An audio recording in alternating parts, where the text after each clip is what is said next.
right, we are into week 2 of the NFL. I'm joined again by Pete Trina. Twitter is tilting because JD McKissic is vulturing Antonio Gibson on the goal line.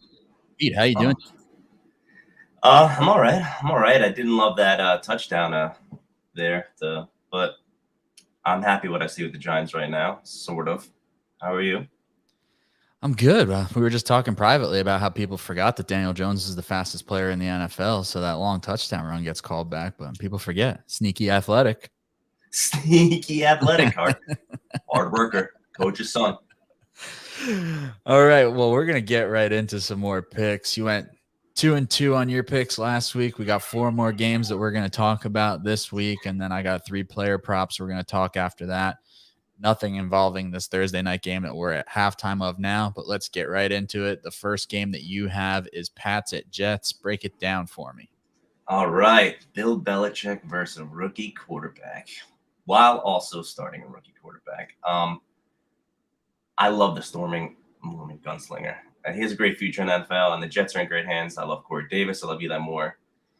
Even the Jets, I love their draft. The back-to-back, offensive linemen. The problem is the Jets' defense thinks out loud, especially the cornerbacks. Not the whole defense, but the cornerbacks are really bad.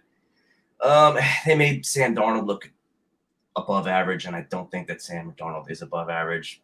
The other problem is the Jets' injuries, namely Becton. That hurts a lot. Though the Pats lost, I think the Dolphins were a little under the radar, and Mac Jones looked more than competent. I look for the Pats to pressure the hell out of Zach and give him fits all day. He'll be pretty much running for his life. Again, I see the Pats winning by a touchdown. What do you think?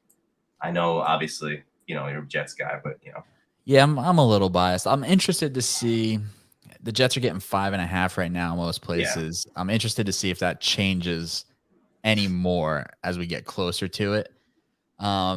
Honestly, though, at 5.5, like it's the homer in me, but I'm probably taking the Jets. Like I think that they can keep the game like within a field goal. I don't know, like I wouldn't take Jets money line. I think they probably lose the game, but I have this. It's like a gut feeling. I think they hang around. I think that for as much as Wilson ran around last week, and he wants to hold the ball a little bit and push the ball downfield, I do wonder if this week they try to kind of get in more of a rhythm of that like quick passing game as an extension of the running game, especially being down Becton and probably moving Fant to the left side. It's a close one though. I would probably pick the Jets. If it gets any bigger than this, I'll definitely take the Jets. But I don't know. I can see it being closer than these games have typically been in the past. Both young teams, but the Pats defense will undoubtedly try and make things tough on Wilson, and that's kind of why I could see them kind of trying to play that dink and dunk game up the field. It'll be interesting to see if it works out that way.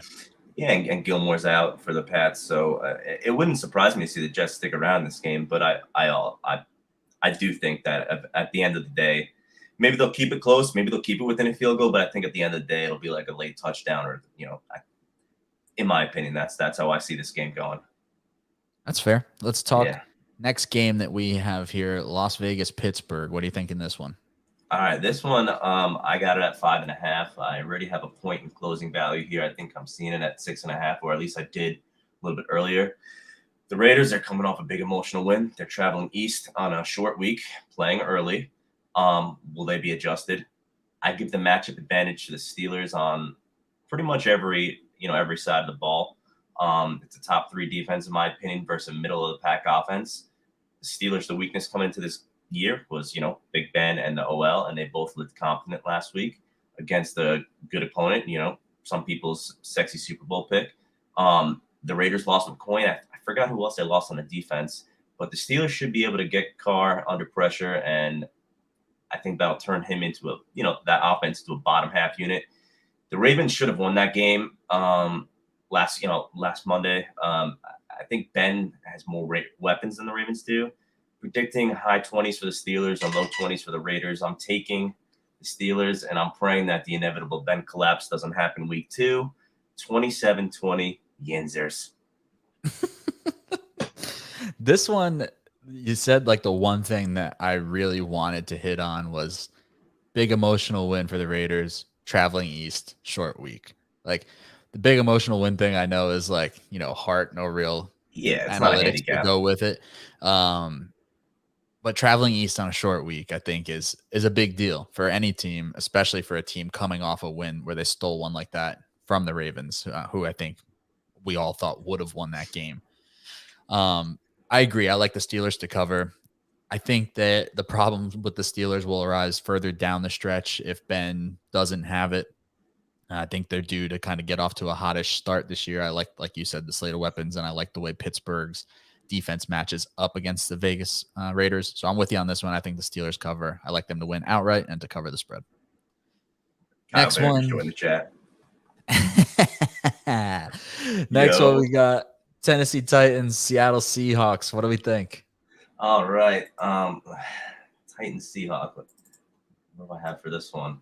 Okay, yep. So this is another one where I got this at 5, and I already got a point in closing value. It's at 6 in most books that I'm seeing. I was talking to you privately about this. I don't like to overreact with week 1. I usually stay true to my numbers and my power rankings, but the Titans stink.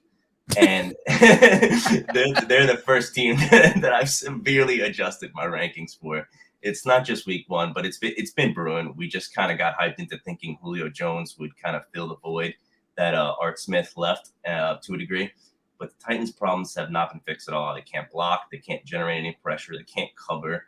And Russ is he's a top 3, 5, whatever you want to put it. He's a top quarterback, and he's going to know how to exploit the defenses. I see the Seahawks steamrolling 31-24, best case scenario for the Tennessee. Yeah, Tennessee, that was a rough start for them. It was not great. Huge win for the Cardinals against them last week. And I don't know.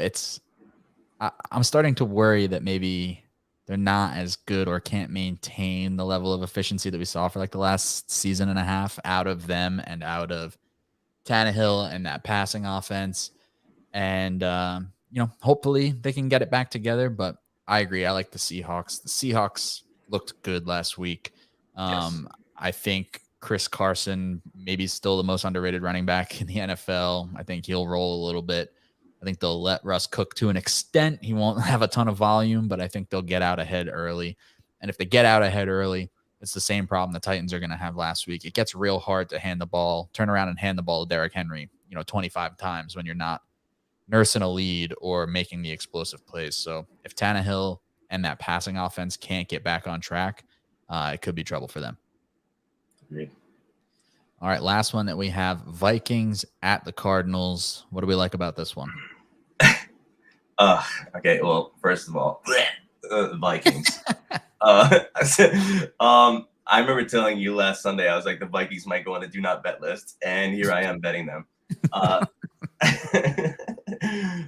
But okay, so I think the Cardinals defense is getting way too much love off of the one game performance, and it's just completely unsustainable.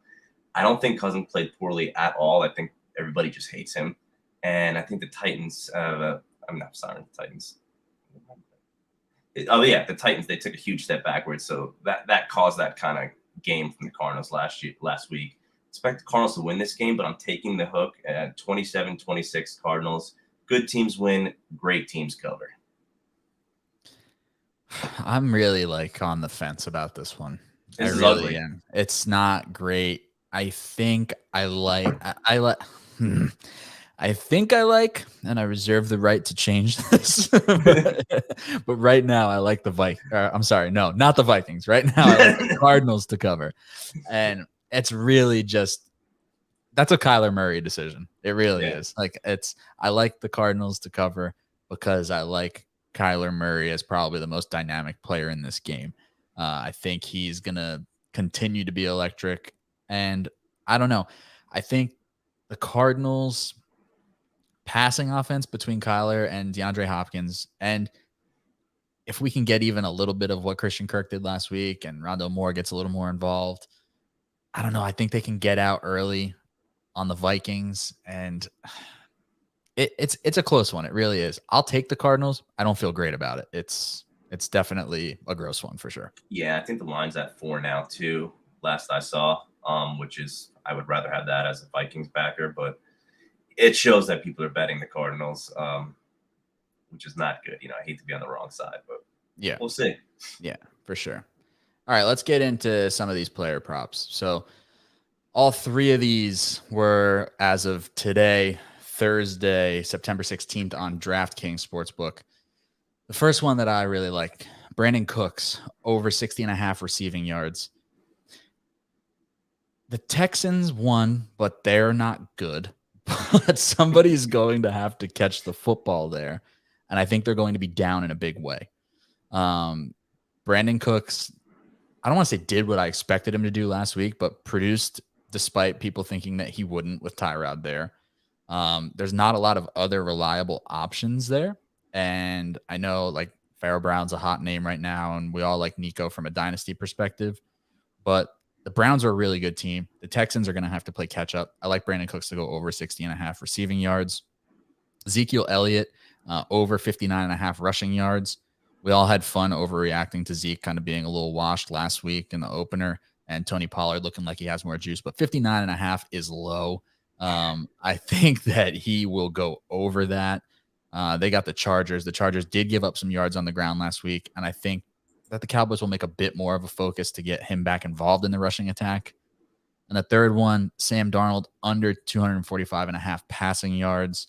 I agree with what you said earlier. I don't think Sam Darnold is above average right now. I think there'll be a lot of checkdowns, but they have the Saints. The Saints just had that crazy win over the Packers. I think the Saints defense might be a little bit more for real than people thought. They have some injuries that they're dealing with, but I think this is a kind of regression to the mean game for Sam Darnold, and he probably goes over 200, but 245.5, I like the under on that one. So tell me what you think about those three. I love these. I love all these plays, man. You know how I feel about Brandon Cooks. I drafted him everywhere I could. 60.5 is totally attainable for the number one guy there. Zeke, 59.5. That's a little bit of a disrespect in my opinion. He's still going to get the touches. He's still going to get the love. I agree with you said about the Chargers last week. Zeke, that should be closer to 70. 74 or something like that. And Sam Darnold under, absolutely. I would play that as well. Just like I said with the handicap, I think that Sam Darnold is not an above average, middle of the road quarterback at best. And that Saints defense is absolutely for real. I think last week against the Jets corners where he really should have absolutely feasted. He didn't. Christian McCaffrey didn't look like insanely great. I like that play as well. All right, there you have it. 7 winners. All right, we're going to build off last week. We're going to get into the second half of this game here. Pete's in his Giants hoodie, so we're going to hope Daniel Jones rips off a long touchdown run that counts for his sake, so he's not full tilting on the podcast next week. Pete, I appreciate you joining me. We'll get back to watching this game. We'll do it all over again next week. Thanks for having me, man. I'll talk to you. Got it, man.